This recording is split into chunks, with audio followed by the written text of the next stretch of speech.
I am going to send you what my Father has promised. But stay in the city until you have been clothed with power from on high.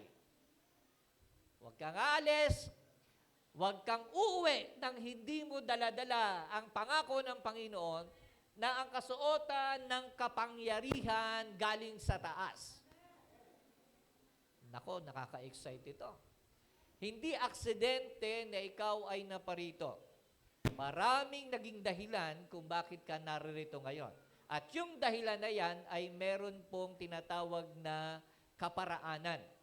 Kaparaanan kasi ng Diyos para makatagpo mo siya. So, clothe yourselves with power. Yan po ang sinasabi ng Luke chapter 24 verse 49. Then, Psalms 45 verse 3. So, daw po natin ang ating mga sarili ng splendor or karilagan. Psalms 45 verse 3. Give your sword on your side, you mighty one. Clothe yourself with splendor and majesty. Listen to this. Minsan tayo, minamaliit natin ang ating mga sarili. Ang tanong nga dyan kayo ba, pinag-uusapan lagi magpatawad ng iba. Pero ikaw ba pinatawad mo na ang sarili mo? Na madalas natin dinadown, nilalait, nililimitahan. Kasi sinasabi natin, kasi elementary ka lang, high school graduate ka lang, wala kang alam, hindi ka matalino, hindi ka pinakamaganda. We downgrade ourselves na kung saan, dapat mga kapatid, nakikita natin that we are created in His image and likeness. Ikaw ay nilikha ng Diyos sa Kanyang kapangyarihan, sa Kanyang larawan at wangis. Kaya mga kapatid, huwag kang pumayag na ikaw ay galing sa unggoy. Kasi kung galing ka sa unggoy, bakit ang dami pang unggoy ngayon na hindi nagiging tao? At yung tao, ano na susunod niyan? Monster? Hindi po pwede. O kaya naman, yung unggoy daw, naging tao. Nako mga kapatid, parang sinasabi mo sa akin, yung pusa ay naging aso. Biologically speaking, mga kapatid, hindi pwede magtalik ang pusa at aso at mamamatay ang kanyang anak kung mabubuntis man. Hindi pa pwede. Merong uniqueness.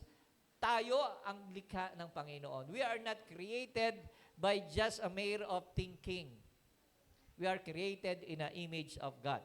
Kaya po mga kapatid, pag sinabing splendor, etong pong gusto ko sabihin.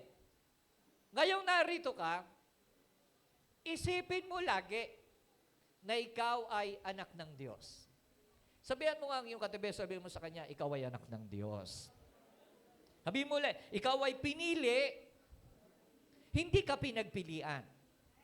So, hindi ukay ang katabi mo. Original yan. Hawakan mo nga yung kanyang, medyo kurut-kurutin mo nga ng konti, kung lalaki, babae. Yan. Sariwa pa naman, ano po? Pwede pang magamit ng Diyos. Ano po? Pag kayo po nasa ospital, ang hirap pong magsabi na gagamitin ka ng Panginoon, pakatapos ang dami ng catheter na nakakabit, dextrose dito, dextrose doon. Di po ba? Pistola rito, pistola roon. Ano po? So ngayon, habang sariwa yung katabi mo, kung nakita mong nalilimitahan ka ng mga bagay-bagay, huwag mo kakalimutan na ikaw ay anak ng Diyos. Kaya nga, sinabi rin ng Panginoon, who am I that you are mindful of me? Sino ba ako, Panginoon o Diyos, na iyong labis na iniisip? Kaya pag tinatanong mo sino ako, kasi ganito lang ako, mga kapatid, huwag mong sasabing lang, dahil ikaw ay nilalang ng Panginoon. Amen po. Okay. Isaiah 52 verse 1. So, tandaw po natin ang ating mga katawan ng, sabi nga ng verse 1, awake, awake, Zion, clothe yourself with strength. Sabi nyo nga po, strength. Put on your garments of splendor, Jerusalem, the holy city, the uncircumcised and defiled will not enter you again. And defiled will not enter you again. Anong sabi diyan? Clothe yourself with strength. Damitan mo ang iyong sarili ng kalakasan. Oh, mga kapatid, sabi ng Panginoon, in your weakness, my strength are made perfect. Sa ating kahinaan, ang perpektong kalakasan na binibigay ng Diyos ay nababagay. Kaya tandaan mo, pag nangihina ka, bagay na bagay sa iyo ang kalakasan ni Lord. Lagi mo, kung ikaw ay mabuting kaibigan ng katabi mo ngayon, papaalala mo sa kanya. Kapag siya ay naglalakad na parang nakatingin lagi sa lupa na naghahanap ng bariya. Tapos pag kumusta ka na kapatid? Eto, buhay pa. Parang kagagaling lang ng hukay. Ano po mga kapatid? Paalalahanan mo siya.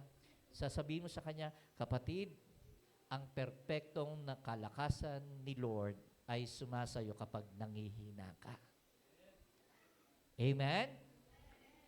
Pwede namang manghina pero hindi nagsasawa. Mas matindi po kapag nagsawa ka na sa buhay.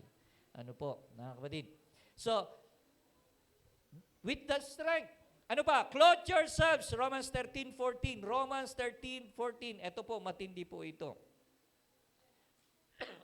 Rather, clothe yourselves with the Lord Jesus Christ and do not think about how to gratify the desires of the flesh.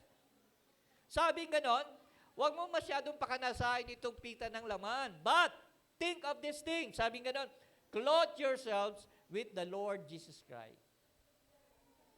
Daramtan mo ang iyong sarili ng mga bagay patungkol sa ating Panginoong Hesus. Ng ating Panginoong Hesus per se. Amen po? Parang ganito po mga kapatid, namomroblema ka o alalahanin mo si Lord na nag-aalala sa iyo.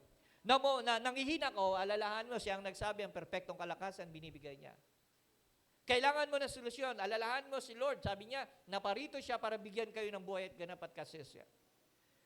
Ikaw ay nagkasala at nanliliit sa iyong sarili dahil sa kasalanan ginawa mo, alalahanin mo si Jesus nagpapatawad. At lilinisin tayo sa lahat ng ating karumihan. So sabi nga nun, idamit mo si Jesus sa buhay mo. Amen? Alam nyo, iba kapag si Jesus talaga idinamit mo eh. Sabi ko na sa inyo na pinapatotoo ko isang beses, nung nag-reunion kami, mga around nasa 140 plus kami, yung batch namin, alam mo yung mga kabatch ko? Ang kabatch ko po sila, Dr. Magbanwa, kaklase ko yan. Si Kapitan Lauderes, kaklase ko yan. Si Kapitan Alday, kaklase ko yan. Yang mga yan. So, yung iba ko ba mga klase, mga prominente, mga managers, mga bankers. So, pag binabanggit kasi yung pangalan, meron kaming welcome gala, yung bang maglalakad kayo sa isa, tapos i-mention yung name. Diba? Kung may profession ka, babanggitin yung profession mo. Tapos tinawag na pong lahat. Alam niyo mga batchmates, sabi ng MC, meron tayong doktor na kaklase ngayon. Tinawag po yung isang doktor. Doktor Noel Magbanwa. So, tinawag. Palakpakan. So, may mga accolades. Ano po. Yung iba naman, binanggit lang yung pangalan. So, hindi naman to deprive. To elevate naman yung mga narating ng batches namin. So, eto na. Kasi ako po, nung high school, graduate, nasa dulong section po ako. Dulong section na nga, dulong upuan pa. Alam niyo yung mga nasa dulong upuan? Kasi nga, letter B. Dulong upuan yon. Alam niyo yung upuan na malapit sa amoy floor wax? Kasi doon nakatabi yung mga walis, yung pang-floor wax. Doon ako nakaupo. Dulo na nga yung section namin, sa dulo pa ako nakaupo. So, random, pag yung tinawag na po kami mga kapatid, alam nyo na, nakalimutan po yung pangalan ko nung MC. Ay, naku, parang gusto kong magtampo. Nai-hate ako nung oras na yun. Hindi po tinawag yung pangalan ko. Ako na lang nakaupo doon sa dulo. Dulo na nga. Hindi ko nakakilala yung mga klase ko kasi dulo na ako eh. Hindi ko na sila matanaw. Tapos mamaya, ang introduction pala sa akin ganito. Alam nyo mga kapatid, nasa 300 tayo. At among those 300, nagkaroon tayo ng isang kaklaseng naging pastor. Tapos, tawagin po natin, bagamat siya'y nasa dulo ng section, na section dulo, sabi niya ganito, tawagin natin si Pastor Gary Villanueva. Ito na, tinawag, naglalakad na ako. Ganun. Alam niyo, yung mga tinulungan kong magbuhat ng mga alak, hindi na makatingin sa akin. Ang dami kong tropa nung dumating ako, ang dami ng mga chika-chika, lokohan kami ng mga kaklase ko. Pagkatapos ko pong tawagin, di magpe-pray ako, magsasalita ako ng konti, magpe-pray, ibe-bless ang batch namin, at pagkatapos magpapasimula na yung event. Kapatid, pagbaba ko ng stage, Wala nang bumabati sa akin. Wala naman. Hindi naman lahat. Ano po, mga kapatid, ang akala ko, I am nobody. Wala talaga ako sa listahan. Pag tinanong ako ng mga teacher, sino ba batch mo? Kasi hindi ako matandaan. Until malaman po nila na ako po ay pastor. And that recognition, nakita ko po mga kapatid, may plano ang Diyos sa'yo. Hindi mo lang alam. Akala mo buntot ka, pero ulo ka pala. Akala mo kulelat ka, pero nasa unahan ka pala. Akala mo wala ka lang, pero one day, they will recognize you not only for who you are, for what you are. Kasi nga po mga kapatid, pag ikaw dinamitan mo ang iyong sarili ng Panginoong Jesus, maraming magbabago. Sabihin mo nga sa iyong katabi, maraming magbabago. Ulitin ko naman, hindi ko na ipopost. Ipopost ko nga sa FB yun. Yung aking itsura talaga, sobrang adik. Adik itsura ko. Lasing ako, bangag ako, nakatungtong ako sa upuan, sumasayaw, diyan sa may Jalu, Dix ko, dati sa Makati. Sumasayaw ako rin, para akong bangag na lahat. Tapos pag titignan ko sa ito itsura ko, ang feeling ko naman noon, ang pogi-pogi ko. Pero pag tinitignan ko ngayon, nagawa ko yan. Nagtataka ko, paano ko nagawa yan? Akala ko, ang gwapo ko, pangit. Pero ngayon, mga kapatid, no, pag nakita ko ng mga klase ko, sabi niya, Pastor, parang parang di ka tumatanda. Bakit? Hindi, parang gumagwapo ka. Sabi ko, kayo naman, sinungaling. Hindi po, mga kapatid, talagang ipe-preserve ka ng Panginoon. Sabi mo nga sa iyong katabi, ipe-preserve ka ng Lord. Okay. Colossians chapter 3, verse 12, clothe yourselves with compassion. Ayan. Isa pa po. Therefore, as God has chosen people, holy and dearly loved, clothe yourselves with compassion, kindness, humility, gentleness, and patience. Yung compassion na lang muna. Ng kahabagan. Isa po sa pinasusuot sa atin ni Lord ay yung compassionate, mahabagin. Amen po? Hindi makasarili. Dapat mahabagin po tayo. Lahat naman tayo mahabagin eh. Kaso nga lang, hindi natin minsan ito ma-exercise kapag particular na kailangan na. So, ang sabi ng Panginoon, clothe yourselves. Damitan mo ang iyong sarili ng kahabagan. Bakit? Mahabagin ba ang Diyos? Yes. So, kung mahabagin ang Diyos, dapat mahabagin din po tayo. Amen po? Mamili ka. Gusto mong maging mahabagin o kinahabagan? So, doon ka na sa mahabagin. Ano po? Kasi nga po, mapalad ang mga taong mahabagin. Ano po? Okay? And last, 1 Peter chapter 5, verse 5. In the same way, you who are younger, submit yourselves to your elders. All of you, clothe yourselves with humility toward one another. Humility po. Because God opposes the proud, but shows favor to the humble. Tignan niyo po yung binitawang verse ng Timothy, ha? God opposes the proud, but shows favor to the humble. Sa mga nagpapakumbaba, may pabor ang Diyos sa iyo. Kaya, minsan, mas okay magpakumbaba tayo kaysa magyabang tayo. Amen po ba? Humble yourselves. Sabi mo nga sa inyong katabi, humble yourselves. So, pinasasuot po sa atin ito ng Panginoon. Una po, power. Ikalawa, splendor. Ikatlo, strength. Ikaapat, Jesus Christ. Ikalima ay compassion. And last but not the least is humility. Yan. Intro pa lang po yan. Haba naman ang intro ko. Okay, pag-usapan po natin papaano pinatunayan ng isang kwento sa Old Testament, isang kaganapan sa Old Testament, yung salitang clothe yourselves. Susundan ko po yung in-speech ni Ma'am Jane. Kasi kay Joseph ko rin po kukunin. Si Joseph. Si Joseph the Dreamer. Alright, tingnan nyo po. May iba't ibang clothing o pananamit na isinuot si Joseph during his journey. Listen to this. Ang account ni Joseph ay katulad ng account ni Christ. Ulitin ko po ha. Ang account ni Joseph ay katulad ng account ni Jesus Christ. Wala kayong mababasa sa anumang talata sa Biblia na naglagay kay Joseph sa kahihiyan. or mga pagkakamali. Kaya nga, it typifies, parang forerunner ang buhay ni Joseph, ay parang unang patakbuhin sa pagdating ng ating Panginoong Kristo. At ang account na nangyari kay Joseph ay parang account na nangyari rin sa ating Panginoon. At may iba't ibang level ng kasuotan sa pananamit ni Joseph para may pamuha niya yung sinasabi natin pinag-uusapan kanina. Una po, mga kapatid, si Joseph, alam niyo po ba yung kwento ni Joseph, the dreamer?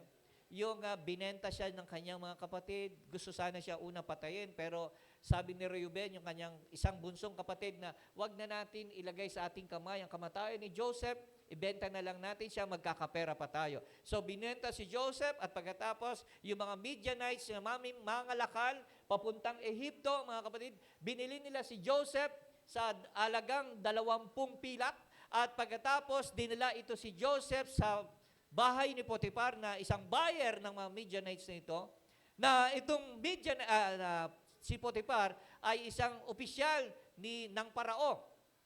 So, tumira si Joseph doon at ang sabing gano'n ng talata, pinagpala ang lahat ng hinawakan ni Jose. Okay? Hanggang sa si Potiphar, ang kanyang asawa ni Potiphar, kasi si Joseph ay gwapo katulad ng mga kabataan na nandito. Nagising. Si Joseph ay gwapo, matipuno. Kaya yung asawa ni Potiphar na isang opisyal ng Ehipto ay nagkagusto kay Joseph. At ang sabi ng talata, araw-araw tinutukso si Jose ng asawa ni Potiphar. Parang dito yata naganap yung kantang, "Oy, lumapit ka kung gusto mo akong..." Araw-araw, tinutokso siya.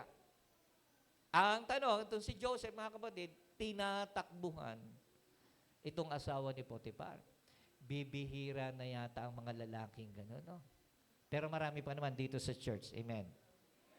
Kahit anong tukso ng mga babae sa asawa nilang lalaki, naitanim na po sa puso't damdamin namin na isa lang ang pinakamagandang asawa, yung asawa namin. Arang kayo maniwala ng mga asawa. Wala na po. Tapos na laban. Nireject na po namin ng libo-libong mga babae dahil pinili na namin yung asawa namin. Wala talagang sumasagot. Kaya pag nagkakasal ako, ang hirap eh.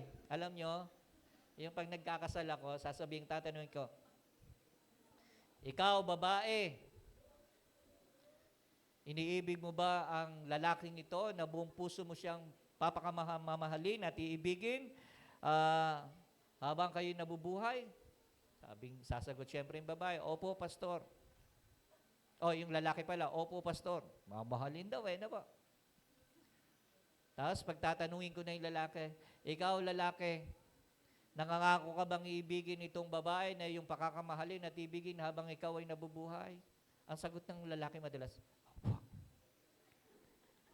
hindi mo marinig. Kaya minsan pinapaulit ko, ulitin mo, kapatid, hindi namin marinig. Opo. Nagmamadali ka ba? Tapos alam mo yung mga highlights sa kasalan, yung, meron po ba ditong tutol na ang kasalang ito ay hindi matuloy? Para mapawalang bisa ang kasal na ito, kinakabahan ng lahat.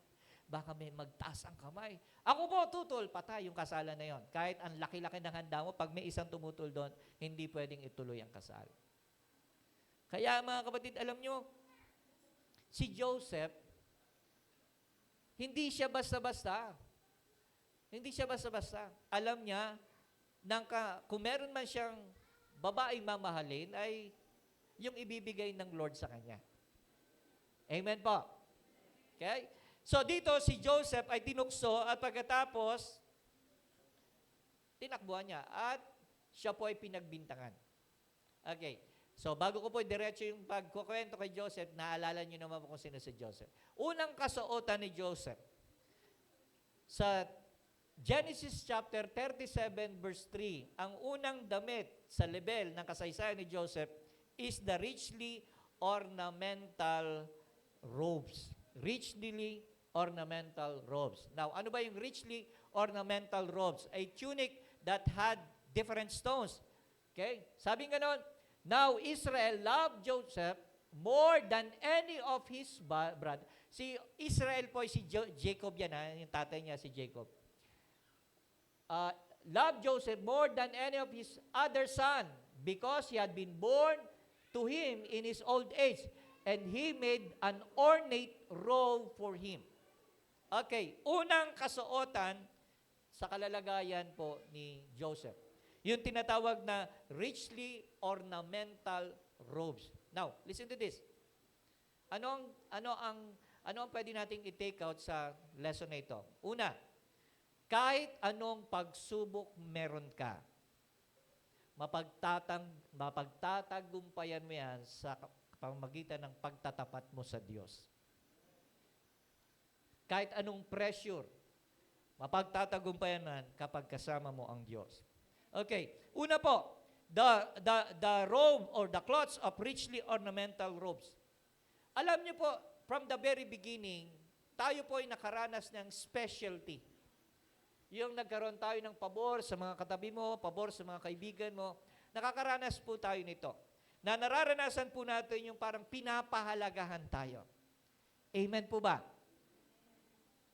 Pinapahalagahan po tayo. Kung yung di ka man nakaranas ng pagpapahalaga nung ikaw ay pinanganak, pero ngayong araw na ito, mararamdaman mo, pinapahalagaan ka. Una po, the richly ornamental robes. Ito po yung tinatawag na kasuotan ng pagpapahalaga. Somewhere along the way of our history, ng buhay natin, tayo po'y napahalagahan. At kung meron ka, magbabalik tanaw tayo sa ating mga nakaraan, kung ano ang mga video na pwede mong i-delete. Diba? Na hindi mo makalimutan sa talambuhay mo, gustong-gusto mo talaga siyang ma-delete. Halimbawa, gusto ko ma-delete yung ninakaw ko yung mangga ng kapitbahay namin tapos nahuli kami. Hindi ko makalimutan yon. Yung kagat-kagat mo yung mangga habang nagsasausaw ka sa bagoong, tapos sasabihin siya, "Hoy! Anong ginagawa mo dyan?" Diba? Yung kahit kinakagat ka ng mga hantik na malalaki, talagang hindi mo ramdam yung kagat ng hantik kasi ramdam mo yung asim ng mangga. Okay? So gusto ko ma-delete yun. Ano pa? Yung mga kakulitan ko na gusto kong ma-delete. Hindi ko makalimutan sa kasaysayan ko, yung sobrang pangasar ng kaklase ko, ang kulit talaga eh. Kaibigan ko pa naman. Nadampot ko yung ballpen. Ewan ko, nasaksak ko yung kamay ng kaklase ko. Buti na lang yung ballpen, natanggal yung dulo, tapos hindi bumaon masyado. Pero kita mo yung marka, ang lalim eh. Tapos pagkasaksak ko sa kanya, tinignan niya lang ako. Tapos, syempre, nagkatinginan kami. Ang tanging nasabi ko lang sorry. Tapos saka lang siya nagsabing, aray. Gusto ko ma-delete yun kasi awkward. Amen? Awkward. Yung dati, mga karanasan na awkwardness, halimbawa, nagkaroon ako ng crush nung third year high school. Crush na crush ko siya. Hindi ko siya naisayaw nung JS nung third year. Hindi ko rin siya naisayaw nung JS nung fourth year. Hanggang sa nanatili na lang siya na crush ko. Crush ko noon. Tapos nung nag-reunion kami, kasi crush na crush ko, ang daming sumasayaw sa kanya. Ako yung sinayaw niya. Ang hirap makipagtitigan sa crush mo dati. Nang pakiramdam mo, crush ka rin ngayon. Pero may asawa na ako sorry. Ang hirap noon, magsisweet kayo ng, crush ko to eh. Pero yun nga po mga kapatid, no? We are clothed by richly ornamental robes. Somewhere along the way, may mga bagay tayong gustong i-delete. At gusto nating panatiliin yung mga panahon o yung mga kwento na pinapahalagahan tayo. Di po ba? Amen to that. Kasi lahat po tayong ngumingiwi kapag naalala natin yung mga kwentong ganon. May mga kwento tayo sa buhay na ngumingiwi ang ating itsura dahil alam natin parang hindi mo matanggap. So, mga kapatid, richly ornamental robes, napahalagaan po tayo along the way. Okay. Ikalawa, sa Genesis chapter 37 verse 29, eto naman po, hindi lahat ng special na kalalagayan na special. Dahil, mga kapatid, ang next in line is the towering of robes. Ang ibig sabihin ng torn robes, torn cloths of betrayal. Sa 37 verse 29, tingnan niyo po rito. When Reuben returned to the cistern and saw that Joseph was not there, yung sa hukay, wala na po rin si Joseph kasi nabenta na. There he tore his clothes. Ano pong kwento niyan? Biruin mo, baka meron sa inyo nito siya ay binenta ng kanyang kapatid. Paborito siya ng kanyang tatay dahil sa isang pangitain na sabi lang ng bunsong ito na balang araw maglilingkod kayo sa akin. Hindi matanggap ng mga kuya na balang araw si bunso ay yayaman. Maraming ganyan hanggang ngayon. Hindi matanggap ang pagunlad, lalong-lalo na ng bunso. Listen to this. Si Joseph ay ganon. Nagalit sa kanyang mga kapatid kasi sabing ganon ni Joseph sa kanyang pangitain, kayo ay maglilingkod sa akin. You will bow down before me. Tapos sinabi niya sa tatay niya, maging yung tatay niya ay maglilingkod sa akin. Hindi matanggap din ng tatay, pero iniisip na ng tatay yon. Until such time, itong si Joseph, mga kapatid, ay pinagbantaang patayin na ng kanyang mga kapatid. Kaya ang nangyari, tinapon siya dun sa cistern, sa hukay. At napigilan ni Reuben at pagkatapos ibenta na lang. So mabilis yung mga kapatid sa bentahan, binenta yung kapatid nila bilang alipin. So nakita ni Reuben, pagdating niya dun sa hukay, wala na yung kanyang kapatid, winasak niya ang kanyang kasi di matanggap nito ni Reuben, ang bunsong kapatid nila. Okay? So listen to this. The tour of betrayal. Tayo po, minsan, baka merong narito, hanggang ngayon, bit pa, yung ginawang hindi maganda ng mga nakakatanda sa kanya. Listen to this, it's about time to have this word forgiveness. Hindi po tayo uunlad kapag meron po tayong hindi pagpapatawad sa puso po natin. So he tore his clothes, and that clothes of betrayal. Napakahirap po ng lagay ni Joseph. Pero wala tayong nakita sa kanyang umaangal siya, bagamat gano'n ang kanyang kalalagayan. Isa pa po. Pero ang sabing gano'n ng verse, nung dali na siya kay Potiphar, sa chapter 39, verse 2, ang sabing gano'n, the Lord was with Joseph. Yun lang po. Yun lang ang critic sa kanya. The Lord was with Joseph. Kahit ganun pa man ang kanyang kalalagayan, he was betrayed by his brothers, mga kapatid. Ang sabing gano'n, nung nadala na siya kay Potiphar, ang sabing gano'n, the Lord was with Joseph. Kasama ni Joseph ang Panginoon. Gandang karakter nun, no? Na kahit ang daming pagsubok ng katabi mo, hindi siya bumibitaw sa Panginoon. Kahit iniwan na siya ng lahat, hindi siya bumibitaw sa Panginoon. Iniwan na siya ng boyfriend niya, hindi pa rin niya iiwan si Lord.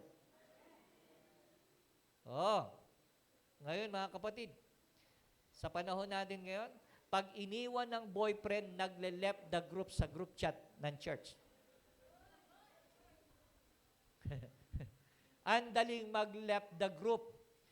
Parang mas madaling lumipat ng sambahan kaysa magpalit ng puso. Amen po. Kaya po mga kapatid, dapat maintindihan po natin na kahit may mga betrayal, may mga unjust sa buhay po natin, huwag tayong bibitaw sa Panginoon. Kaya si Joseph, mga kapatid, ang sabi ng 39 verse 2, the Lord was with Joseph. Hindi siya iniwan ni Lord. Kaya sinabi ng ating Panginoon yan, di ba? I will not leave you nor forsake you. I will be with you till the ends of the earth. Hindi kita iiwan. Hindi kita pababayaan. Nakaukit sa aking palad ang iyong pangalan. Totoo po ito, hindi nang iiwan si Lord. Na kahit iniiwan natin siya, ang ating Panginoon hindi po siya nang iiwan. Nag-aantay siya sa paggising mo at pagbabalik. Okay. Alright. So the Lord was with Joseph. Okay. Chapter 39, verse 13, isa po pong level. Una po yung the richly ornamental robes, and number 2, the clothes of betrayal. Number 3 po mga kapatid, na bagamat ganun ang nangyari, no? The Lord was with Joseph. So number 3 po natin, the cloak of trial. Ang cloak po yung alam mo yung mga, yung banner ng babae na sinusuot na gano'n. Cloak of trials. clock of trials. Ano ba ang pagsubok na yan, Pastor? O, eto nga yung sinabi ko po kanina. 39:13 ng Genesis. When she saw that he had left his cloak, yung kanyang damit, naiwan in her hand, and had run out of the house. O ano nangyari dyan? Dyan po siya kinasuhan. Kinasuhan si Joseph ng rape.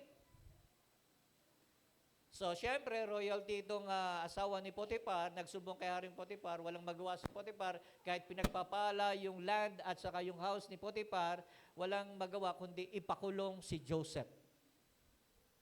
Okay? So, si Joseph po ay nakulong. Yun yung matinding pagsubok. Biruin mo, ginagawa mo ng lahat, pagkatapos ang resulta ng lahat ng ginagawa mong maganda ay kulungan lang. Marami po tayong ganyang karanasan. Tama naman yung mga ginagawa natin, but yet, hindi na-appreciate, hindi napapahalagan, pinapahamak pa tayo. Totoo po ba? May mga nakakaranas niyan? So, mga kapatid, balik uli ako doon sa isa pa. Kahit ganon na may trial si Joseph, sa verse 21 ng 39, verse 21, meron pa rin si Joseph? Verse 21 na. Genesis 39:21. Okay? Na bagamat ganon, while Joseph was in the prison, ang sabi diyan sa verse 9:21, the Lord still with Joseph. May pagsubok na hindi talaga iniwan si Lord. Hindi talaga iniwan si Lord sa verse 21. Kahit anong mangyari, pinagbintangan, pinakulong, sa kulungan, nakakaranas ng mga palo sa kulungan, and yet hindi pa rin iniwan si Lord. So ang sabing ganon, the Lord, while in prison, the Lord was with him. The Lord was with him. Okay? Alright. So, the cloak of trials. Kahit may pagsubok, hindi iniiwan si Lord. Ikaapat, mga kapatid. Pagkatapos naman po, mga kapatid, na siya po ay subukin, shortcut ko na lang po yung kwento, may panaginip itong parao na kung saan walang matagpuan na pwedeng mag-interpret, kundi itong si Joseph lang. Listen to this, tingnan niyo po si Joseph. May tinatawag kasi sa principle sa mga management, sa mga marketing, may tinatawag tayong law of connection.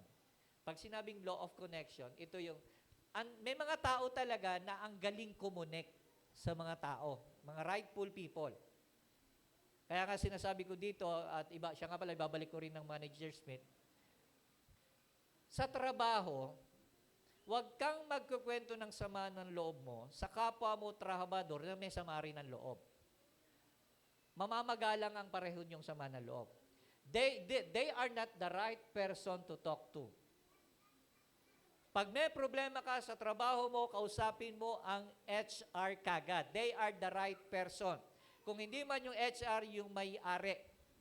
Kasi magsasayang ka lang ang laway kung kayo lang ang magkwekwentuhan ng inyong mga sama loob. Pero pag may angal ka sa trabaho, gusto mo promotion, talk to the right people.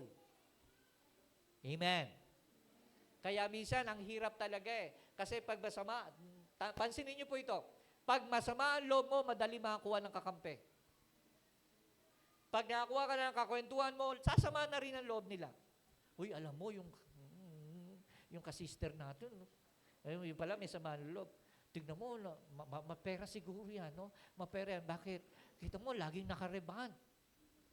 Hindi niya alam, kinamay lang yun. Di ba? Yung mga kwentuhan din, nga, parang antaring. Hindi ka namamansin yan.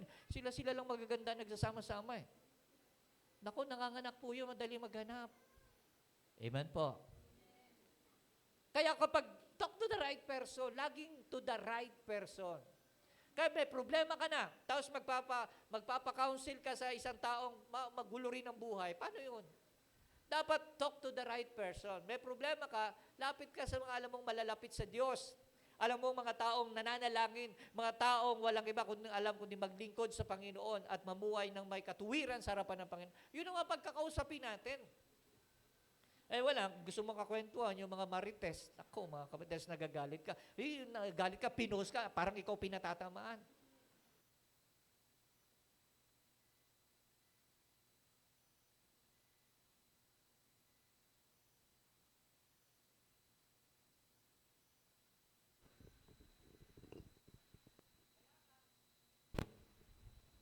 Yun ang masalimuot na sitwasyon. Yung inaangkin mo ang isang bagay na hindi naman sa'yo at ang tanging nakakaalam na ikaw yun, na ikaw lang. Kaya pag sinabihan kang pangit, tingin ka sa salamin. Pag nakita mong hindi ka pangit, hindi ikaw yun. Amen po? Hindi rin yung katabi mo. Baka ibang pangit yung sinasabi nila. Ganito ka na lang sumagot. Sige, kung pangit sila, anong tawag sa iyo? Pangit to the second power. Alright, so mga kapatid, while in prison, the Lord was with him. Kahit may trials, sabing ganun ng verse 21, the Lord was with him. Ikaapat po mga kapatid, chapter 41, verse 42. Ito po, na-address po ni Joseph yung dream ni Parao hanggang siya ay naging governor, next in rank sa Parao. Mga kapatid, pinakamataas na posisyon yan. Next in Parao. At pagkatapos, mga kapatid, siya po ay dinamitan uli. Sa verse 42 ng chapter 41, verse 42, the robe of royalties. Ayan. Then Parao took his signet ring from his finger and put it on Joseph's finger. He dressed him in robes of fine linen and put a gold chain around his neck. So ang tawag po dyan is the robe of royalty. Mga kapatid, alam niyo po ba sa lahat ng pagpapagal, sa lahat ng pagsubok na pinagdadaanan mo, may pagpapala kasing nakaabang sa'yo. Hindi lahat ng pagsubok will destroy you. Most of them will lift you up. Amen po? Kaya huwag kang manghihinang kapag may pagsubok ka. Kaya lang naman binibigyan ng exam ang mga estudyante kasi gustong malaman ng mga teacher kung pwede nang i-promote, ipasa ang estudyanteng yon. Kaya sabihin mo sa iyong katabi, kapatid, tignan mo mata niya, kung may pagsubok ka ngayon, ipopromote ka kasi ni Lord. Amen po. Ipopromote ka ni Lord. Okay. So the robe of royalties. And last na robe na dapat po nating ipansuot ay yung nangyari po sa account ni Joseph. Okay, tandaan po natin, naputol po yung kwento. Nasa na yung mga kapatid nung siya ay naging parao? Nasa na yung kanyang mga kapatid na nagbenta sa kanya? Nasa na yung mga kapatid niya na nagkanulo sa kanya? Eto po, mga kapatid, listen to this. Nagtagpo po sila. Pero si Joseph na ay governor. Ang problema ng mga kapatid, hindi nila nakilala na si Joseph pala yun, na binenta nila. Pero si Joseph, very eager na ikwento sa kanilang, ako yun. Until such time, na gusto kasi ni Joseph, hindi lang yung mga kapatid niyang makaalam, kundi maging ang kanyang magulang. Naalala niyo po, na maging ang magulang niya, hindi naniwala na balang araw uunlad siya? Na maglilingkod ang kanyang magulang sa kanya, hindi rin naniwala ang kanyang magulang, itong si Israel o si Jacob. Ang nangyari, mga kapatid, pinainan, hindi pinauwi yung bunso nilang kapatid hanggat hindi nila nadadala yung kanilang magulang kasi nakatagpo sila ng mamahaling baso o baso yun na pilak yata o ginto na nakabaon doon sa supposed to be na iuwi nilang supply galing sa Ehipto. Natagpuan na pwede silang ipakulong sa oras na yun. Pero ang ginawa nila, sige, iwan nyo lang yung kanyang kapatid, yung bunso. Iwan nyo lang si Ruben. Tapos, kailangan dalhin ninyo ang inyong magulang dito. So, dinala ng magkakapatid na nagkanulo sa kanya ang magulang nila. So, kompleto na po ang casting. At eto na yung pagharap ni Joseph sa mga taong nagkanulo sa kanya. Tsaka, importante po ito. Kasi, tayo sa buhay natin ngayon, sa panahon natin ngayon, pag may taong di nakagawa sa'yo ng maganda, nako, delikado, ipopost ka kaagad. Hindi nga lang makabayad ng utang. Di ba? Minsan nakita natin yung mga online seller, pag hindi ka talaga nagbayad sa iyong mga kinuha, ipopost na talaga kita. Nangyayari yan. Yung mga patutsadahan ngayon, nangyayari sa Facebook, kaya bawal na bawal, sinasabihan ko yung mga manggagawa rito. Kung kayo magpapatutsadahan, huwag yung gagamitin yung Facebook. At lalong-lalo na yung page natin. Di ba? Sinasabi ko po sa kanila yon. Dahil pag ganun po ang nangyari, dalawa lang mangyayari dyan. Pag hindi ka tumanggap ng payo, pagtutuwid, you are no longer invited to that page kasi nagpapalaganap ka ng hatred. Ganun na nga kayo sinasabi. Kasi nga po, mga kapatid, eto po yung tagpo na si Joseph haharap na sa kanyang mga kapatid na nagkanulo sa kanya, sa magulang na napabayaan na siya tihamak. Ano po ang ginawa? The last cloth that we must wear in the level of Joseph is the cloth of forgiveness. The cloth of forgiveness.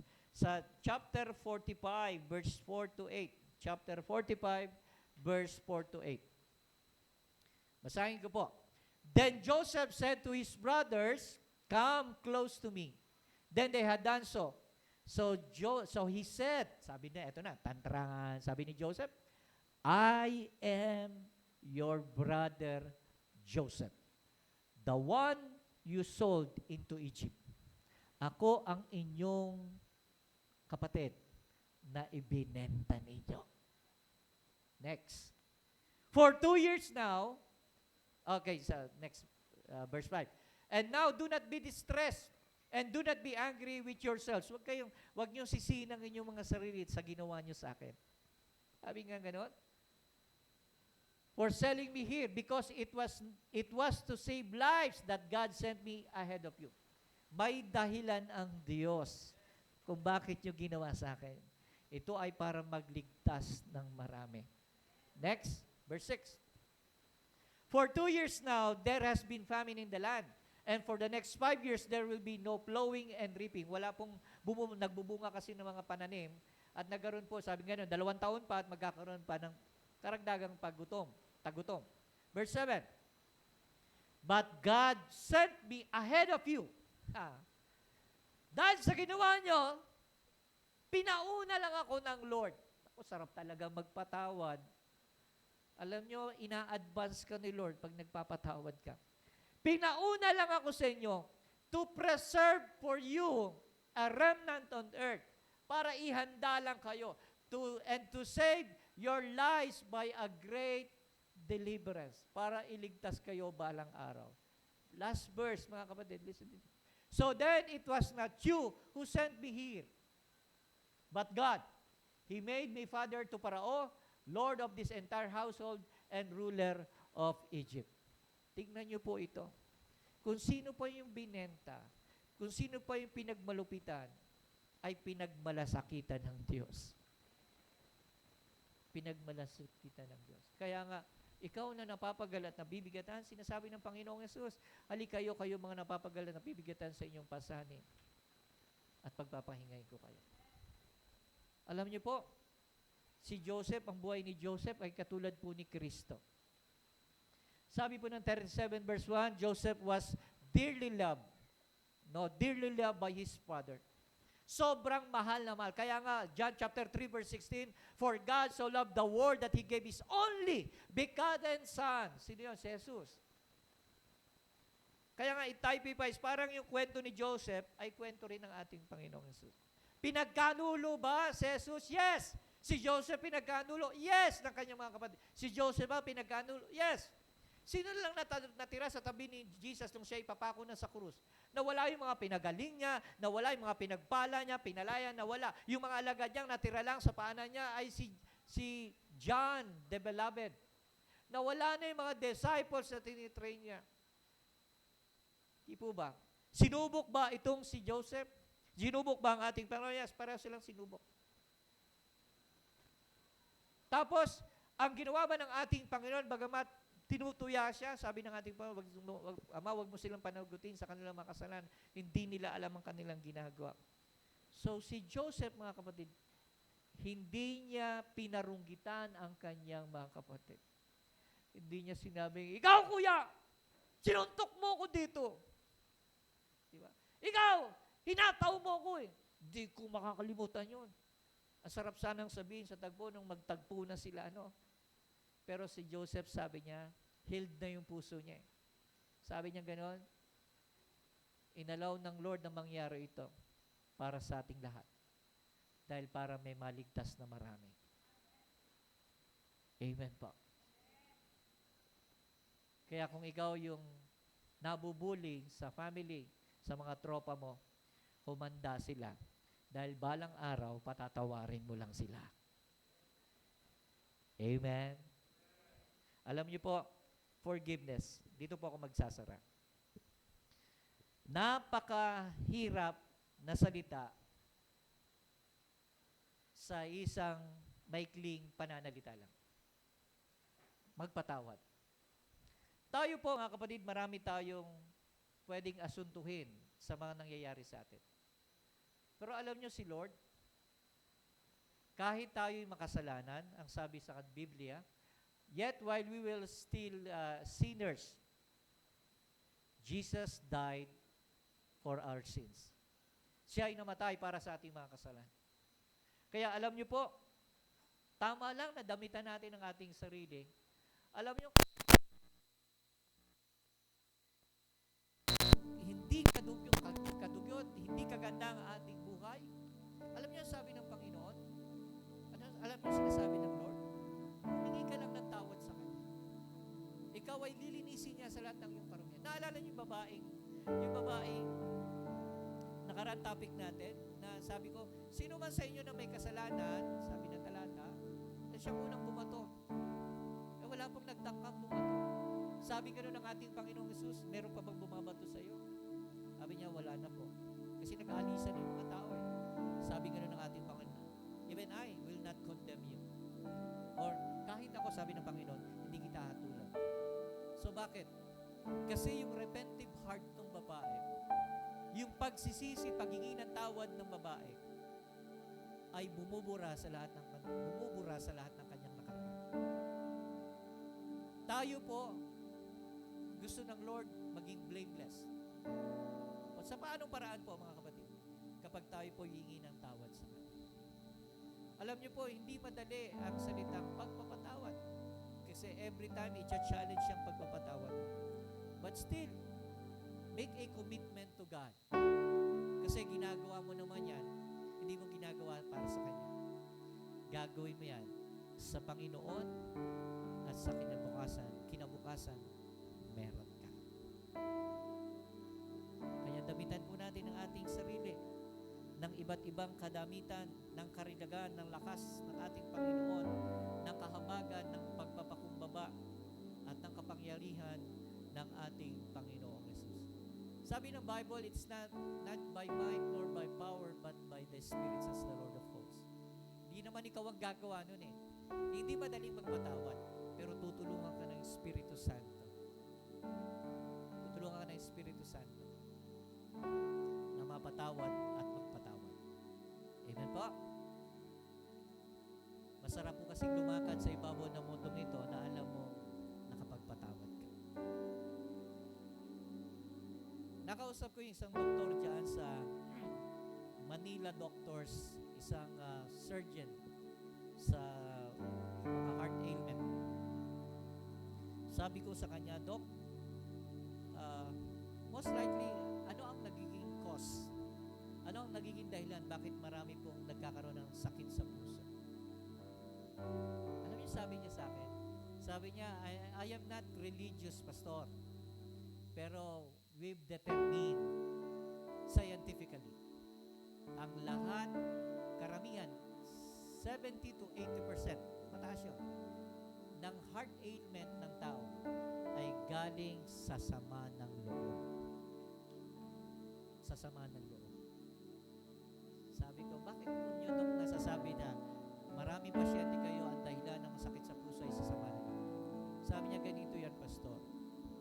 Pag ang tao masama ang loob o may galit, may hatred sa puso, yung mga pituitary glands meron siya ay tumitigas.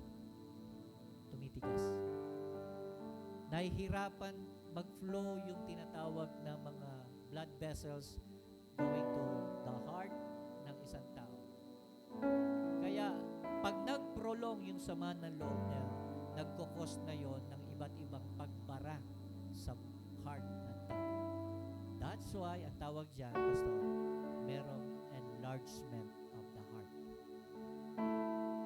And sabi po ng Biblia, a merry heart doeth like a medicine. Ang masayaing tao ay katulad ng isang kagalingan sa karamdaman. E paano naman, sabi ko, kaya sabi niya gano'n, ano ang most likely, the very first step kapag ang isang tao ay meron ng heart ailment? Alam niyo, sabi niya gano'n, huwag bigyan ng sama ng loob. Matutong tanggapin ang lahat ng bagay na nangyayari. May possibility na gumaling daw. Amen po? Mamili po kayo ngayon. Ano ba gusto niyo? Sama ng loob o samahan ka ni Kristo? Amen? Tumayo po tayong lahat. So not by might nor by power, but by the Spirit, the Lord says, the Lord of hosts. Kanina ang ganda po nung kanta, naramdaman ko po yung presence ng Holy Spirit kanina. Yung apoy ng Espiritu. Yung, alam niyo po yung on fire ka kay Lord. Yung kahit ngayon ka lang naka-attend dun sa bago naming kapatid na welcome kanina. Alam mo, nakakapag-usap sa iyo ang Diyos. At sa pag-uusap ng Lord na yan, alam mo na hindi ka uuwi na walang nangyari.